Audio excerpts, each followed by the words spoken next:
तो जैसा उम्मीद था वैसा ही कुछ हुआ है आज निफ्टी में। Classic example of sell on rise. सुबह से मार्केट थोड़ा गैप अप में ओपन हुआ था, फिर हल्का फुल्का नीचे आने के बाद आराम से 23,800 का जो मार्क है उसको क्रॉस करके अराउंड 863 पे पहुंच गया था। In fact the total highest point was 23,869। But वहां से देखिए मार्केट का हाल क्या हुआ है, सबसे ज्यादा नीचे गिरा है या इस पॉइंट से 0.94%, और अगर इसको कंसीडर करेंगे तो 1.09%। तो यही कंफर्मेशन बताता है कि 23,800 zone is a very strong resistance zone as of now, और सेलर्स यहाँ पे भर भर के बैठे हुए हैं 23,800 पे। जब भी मार्केट वो पॉइंट क्रॉस करने का ट्राई करेगा, sellers will be active at that point. एकदम देखिए पूरा एकदम सुबह से लेके इस पॉइंट से लेके अराउंड 926 तक, तो 926 से 958, तो अराउंड 20-30 मिनट्स अनरेस्ट्रिक्टेड गेन्स हुआ था निफ्टी में, बट उसके बाद एकदम कान पकड़ कर नीचे लेके आ गया पूरा एकदम। सो classic example of a resistance zone and the sell on rise market, and this is also not bad for the market. The reason is यहाँ पे अभी डील कर रहा है द रेजिस्टेंस पॉइंट पे 23,800, तो इस पर्टिकुलर जोन पे अभी ये झूमने का कोशिश करेगा। That is the 23,350 till 23,800। तो इसमें अगर कंसोलिडेट करके ऊपर जाने का ट्राई करे then it's a good thing for the market. अगर यहाँ से नीचे आके 23,350 जोन को अगर क्रॉस करके नीचे आना स्टार्ट कर दिया then we can see another quite a big down leg for the market. But जब तक 350 क्रॉस कर रहा है we are in a safe zone as of now. Ideally एक स्ट्रॉन्ग रेजिस्टेंस पॉइंट को ब्रेकआउट करने से पहले मार्केट थोड़ा बहुत कंसोलिडेशन फेज में दिखता है, तो this is not a very bad thing for the market as of now कि एटलीस्ट जो भी गेन्स था कल के दिन का वो गेन्स एटलीस्ट लूज आउट नहीं किया है आज। बट मिड कैप का वैसा कुछ दिखा नहीं, आज सुबह से लेके ही नीचे ही ड्रैग डाउन किया है एंड 0.98% नेगेटिव पे क्लोज किया है। एंड द सेम इज से true for the small cap as well, जो कि 1.35% लूज आउट किया सबसे ज्यादा। एंड माइक्रो कैप का बताऊं तो नेक्स्ट 50 का देख लेते हैं। नेक्स्ट 50 सबसे ज्यादा है 1.47, एंड माइक्रो कैप उससे भी ज्यादा है एट 2.45%। तो ब्रॉडर इंडिसेस का बात करूं तो जितना भी गेन्स हुआ था तो काफी हद तक लूज आउट कर चुका है इन this particular session today. Individually sectors देख लेंगे तो only to sectors that has ended today in positive is the Nifty IT, जो कि 1.32% राइज है। आईटी जैसा एकदम इंडियन मार्केट के उल्टा हो चुका है। इंडियन मार्केट जब गिरता है आईटी उठता है, और इंडियन मार्केट जब उठता है आईटी गिरता है। So quite a good handsome gain today with 1.32% and private bank 0.07. Rest everything is in negative. The highest loser is consumer durables with 1.93, PSU bank 1.73, media, realty, metal, oil and gas, ये सब सारे ही loose किए हैं आज। यहाँ पे भी देख सकते हैं IT is the highest gainer and the highest loser in this particular chart is the Nifty PSU bank. Advance decline ratio भी देखेंगे आज का, तो हाई आज का एडवांस हुआ है 20 स्टॉक्स एंड 30 स्टॉक्स आज डिक्लाइन हुआ है। तो 20 में से दीज आर द 20 स्टॉक्स। तो UltraTech cement is the highest gainer today with 3.38%, Trent with 3.04। बाकी सब बैंकिंग सेक्टर कुछ कुछ है यहाँ पर, जैसे बजाज फिनसर्व है, एचडीएफसी बैंक भी है यहाँ पर।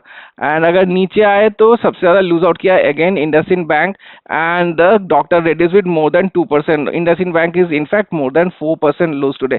But the major news today is not the Nifty 50 ones but the next 50 ones। यहाँ पे देखिए जोमेटो ने आज करीबन 6% टैंक किया है नीचे, तो काफी भारी भरकम का लॉस हो रहा है जोमेटो एंड स्विगी से। तो यहाँ पे एक रिपोर्ट है, देखिए Zomato Swiggy shares dive 40% in 2025। Macquarie cautious on quick commerce but prefers dine out place. तो यहाँ पे बता रहा है shares of Swiggy and Zomato were sharply lower amid buzz of quick commerce rival Zepto का, जो इन लोग का डायरेक्ट राइवल है। इन लोग का 250 मिलियन का सेकेंडरी सेल का बात चल रहा है अहेड ऑफ आईपीओ। तो इन लोग का आईपीओ भी आने वाला है, उसके पहले $250 मिलियन का सेल भी चल रहा है। एंड उसके साथ और एक है देख के कॉशियस नोट बाय मैकर। तो मैं यहाँ पे दिखा देता हूँ, तो जेप्टो का यहाँ पे देखिए in talks for $250 million ahead of the IPO. तो यहाँ पर Motilal Oswal services and Edelweiss financial services से इन लोग का डिस्कशन चल रहा है अभी फिलहाल, तो to buy shares in the secondary sale before the IPO comes. और उसके साथ और भी हट किया इन लोग का कि मैकर जो कि एक इंटरनेशनल ब्रोकरेज है, they said it remains cautious on and prefer shares of Devyani International and Westlife Foodworld both plays in the restaurant space. तो इसी के लिए स्विगी एंड जोमेटो का शेयर्स में काफी दिक्कत आ रहा है अभी। And the third reason maybe they have changed their name as a parent company from Zomato to Eternal. That might also play a major factor. But let's see आगे जाके क्या होता है in the stock prices of Zomato and Swiggy. In my watch list out of 71 only 2 small case आज positive में and किया है। और मैं ये बोलूंगा जितना इतना इंडेक्स गिरा है उससे काफी ज्यादा small cases as in individual stocks आज काफी ज्यादा गिरा है।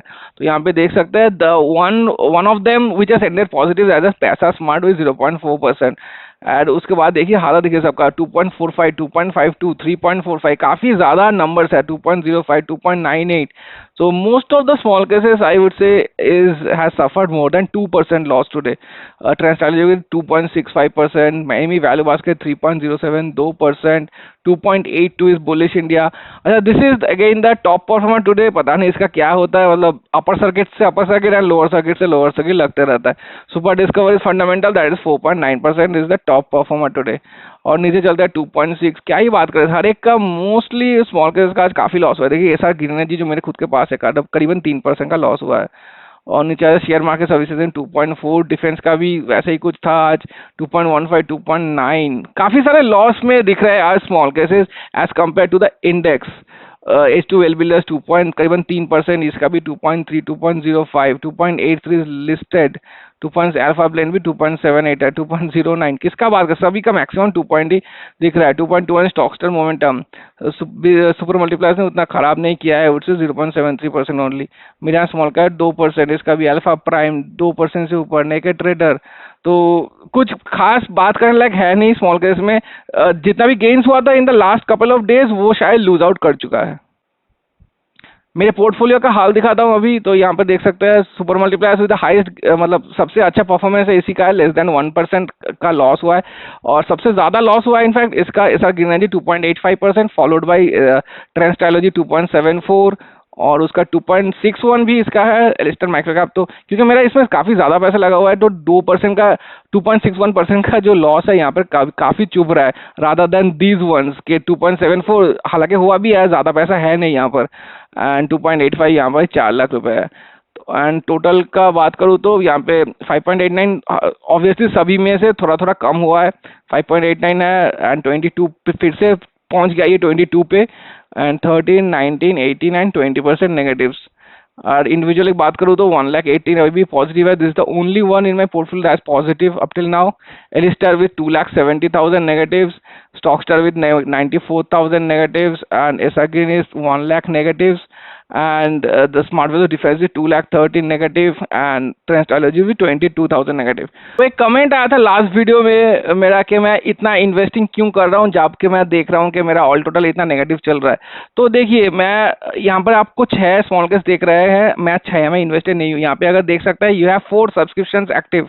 तो यहाँ पे मेरा एलिस्टर में ऑलरेडी सब्सक्रिप्शन मैं क्लोज कर चुका हूँ। स्मार्ट वैल्यू डिफेंस में हालांकि मैं यहाँ पर कल पुट किया था money and I have not subscribed it any more. जो पहले जो सब्सक्रिप्शन लिया था वही है, बल्कि ये मैं खुद से मैनेज कर रहा हूँ दिस पर्टिकुलर स्मॉल केस। अभी जो जितना भी पैसा लगा हुआ है यहाँ पर around 1 lakh rupees, I am not going to withdraw और put in some new money in this particular small case as of now. बात का बाद में देखा जाएगा। तो मेरे पास 4 ही स्मॉल केसेस है और ऐसा नहीं है कि स्मॉल केस प्लेटफॉर्म रिटर्न बना के नहीं देगा।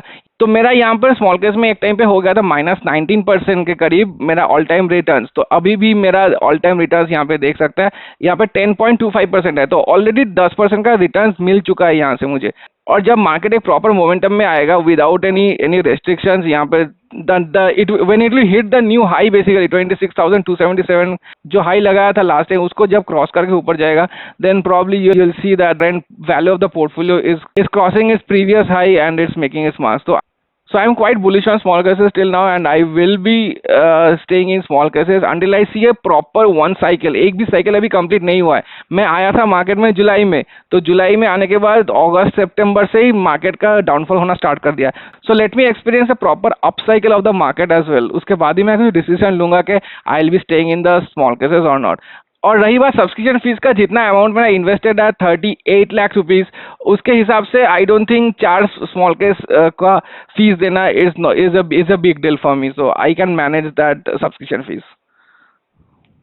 तो फाइनली आते हैं टुडेज लॉस पे। यहाँ पे देख सकते हैं 65,000 का लॉस हुआ है, 1.74% का टोटल लॉस है। तो आई वुड से क्योंकि मेरे माइक्रो कैप स्टॉक्स भी काफी भारी भरकम है मेरे पोर्टफोलियो में, जहाँ पर माइक्रो कैप इंडेक्स में 2.45% का लॉस दिखा है आज। तो small cap, micro cap and mid cap तीनों को मिला के अगर एवरेज करेंगे तो वैसे ही कुछ आएगा 1.74 1.75% के करीब। और ये 1 और 2 डेज का पॉजिटिव नेगेटिव में कुछ आता जाता है नहीं, because we investors are there for the long term period 15 to 20 years. तो let's see and let's play the long game. आशा करता हूँ वीडियो पसंद आया होगा। Please like and subscribe if you done so. Thank you so much for watching.